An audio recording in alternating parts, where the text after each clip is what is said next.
Hi and welcome to my YouTube channel. Kita nyo naman kung nasan ako ngayon, di ba? Ayan ang nakalagay, Rex Barbershop. Di ba? Andito tayo ngayon sa barbershop ni Kuya Rex. So syempre, tawagin na natin siya. Kuya Rex, come on down! Hello, Kuya Rex! Hello! Magpapagupit ako sa kanya. Diba? Isip ko tuloy yung mga kwentong barbero. Di ba, Kuya Rex? Di ba? Gano'ng katagal na itong ano mo, barbershop? 10 years na po. Wow! 10 years na! And at the same time, dito to located sa Barangka Drive, Mandaluyong. Barangka Drive, Mandaluyong. Okay. Dahil ikaw ang aking special guest, Kuya Rex, meron tayong dance step. Last step. Baba mo muna yan. Halika dito. Ganito ang gagawin natin. Sabayan mo ako ha. Kwentong barbero, kwentong barbero. Gupit, gupit, gupit. Okay, lalagyan natin ng energy ha. 5, 6, 7, 8. Kwentong barbero, kwentong barbero. Gupit, gupit, gupit. Okay. Halika na. Start na kami, ladies and gentlemen. So, alright. So, Kuya Rex, simulan mo na ang mga kwento mo. Kamusta ang negosyo, Kuya Rex? O, naman po. 10 years na. 10 years na po. Nakakarago sa araw-araw. At nasyak po ako at ikaw ang aking customer today. Binulaga kita. Hindi ko akalain. Oo. Na isang artista ang aking magugupitan today. Basta kami. Yan. First time ko yung sir gugupitan, kaya napakapalang muna para mas pogian natin nga. Namamasukan ka before. Before bago ako nagkaroon ng sarili. Okay. And then, Sinaga ko ng tinaga, nag-grow naman. After now, okay na yung data. Pagpaaral ng college, nakatapos na ng isa, ilan na anak mo? 4 po. Oh. Bunso ko yung isa. Okay. Pakita mo natin dyan sila. Misis mo to? Yes po. Ayan, pakita natin. Ayan, yun si Misis. Okay. So, 4 ang anak mo. Yes po. Nakapagtapos ka na ng college. Pagtapos na po, nagtatalawa sa Johnson & Johnson. Accountant. Oh my God. Alam mo, pag nakakarinig ako ng mga ganyan, na ano ako na, kumaga, it makes my day. Kasi talagang, ibig sabihin talagang mahal-mahal yung trabaho mo, Kuya Rex. Yes po. Kasi Diba? tuloy na po yung mga araw-araw namin, pang-tuition ng aking mga anak. Yung naka-challenging sa'yo sa paggugupit yan. Parang sa'yo po ako matcha-challenge na gusto ngayon. Ako sa akin pa talaga. Bakit? Sige, Kuya Rex, kwentuhan mo ako. Bakit ba sinasabi yung kwentong barbero? Ano bang ibig sabihin nun? Ano po kasi ang sa kwentong barbero? Parang pangano sa customer, malibang yung customer habang ginugupitan mo siya.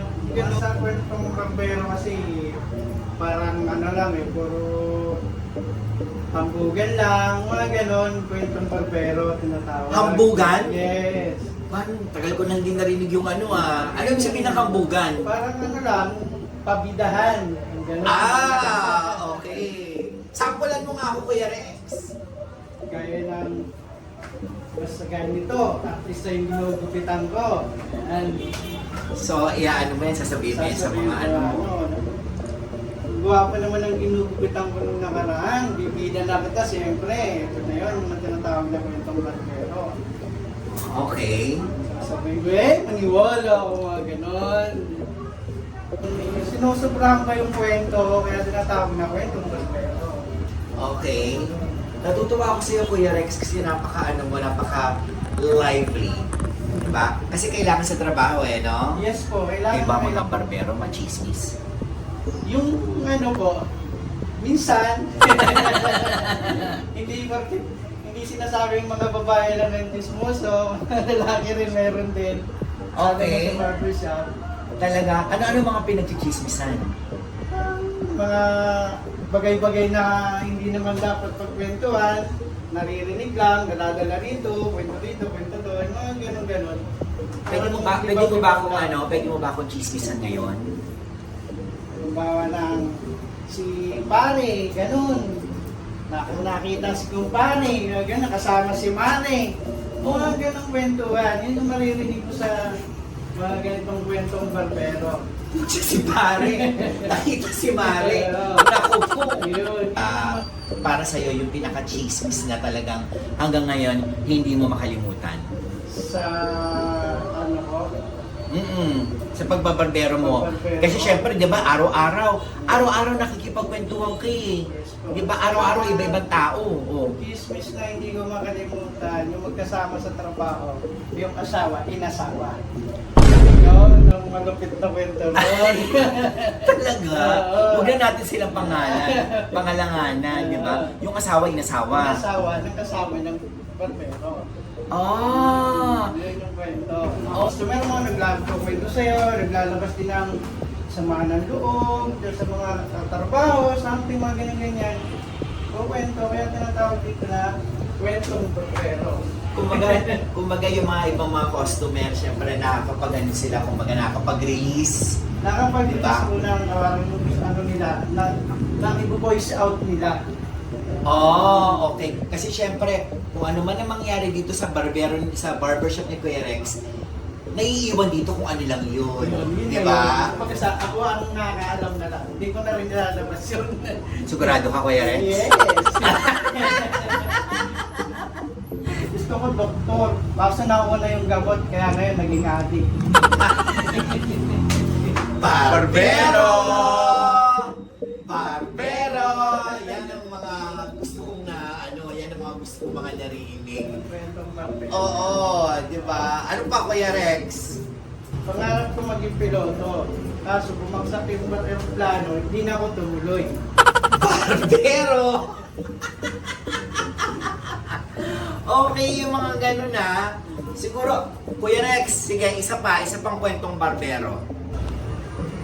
Dati artista din ako eh. Oh? We? Pangarap ko talaga maging artista ako dati, pero natupad naman. Kaso bumagsak sa talent. Kaya naging barbero. Barbero!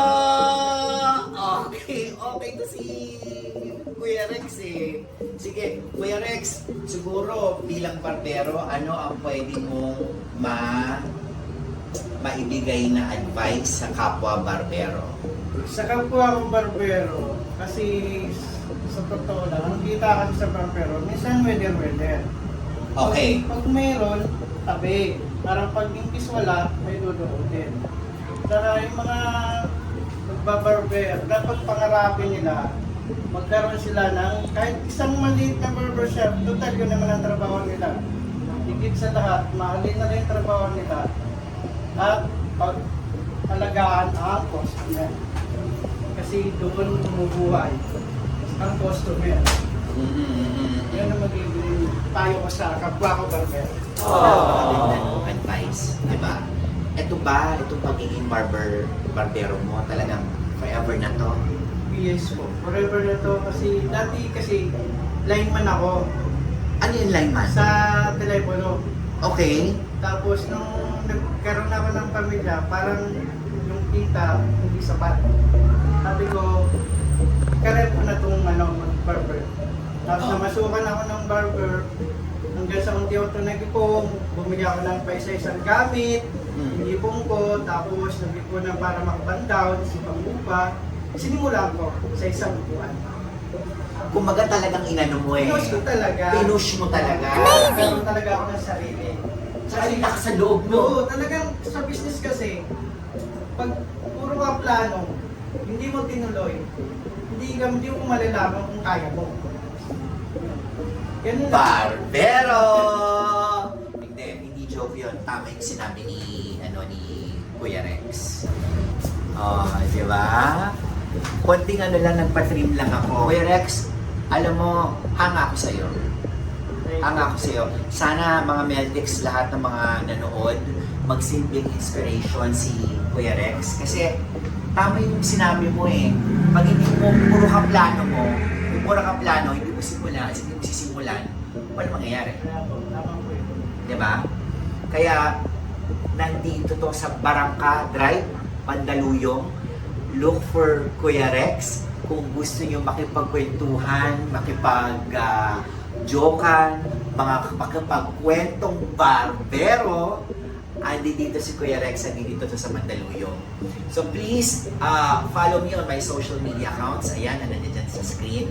At saka, kung na-inspire kayo sa kwento ni Kuya Rex, why not share this video? Diba? Kasi, ang saya pumunta sa isang lugar na parang therapy na rin eh. Yes. Nakakapagkwentuhan, at saka alam mo, hindi lalabas yung kung ano man yung chismis na gusto mo or yung mga hinanaing mo sa buhay na gusto mo ilabas. Diba, Kuya Rex? Okay, Kuya Rex, shout out! Shoutout pala sa dati yung amo Ricky Laredo at Ma'am Ate Gigi sa pag-post nyo sa akin na magkaroon ng sariling pag-usap. Ang mga anak mo at ang asawa Anak mo. ko, asawa ko, si Bibilin, Alison Pagara, Ben Cypros, Gia Pagara, and all my family. O, tinan mo Shout out naman. sa inyo na. At pagiging barber niya, nakapagtapos na, college na, nagkatrabaho na. Yes po. Diba? Okay. So, thank you mga Meltics. God bless us all.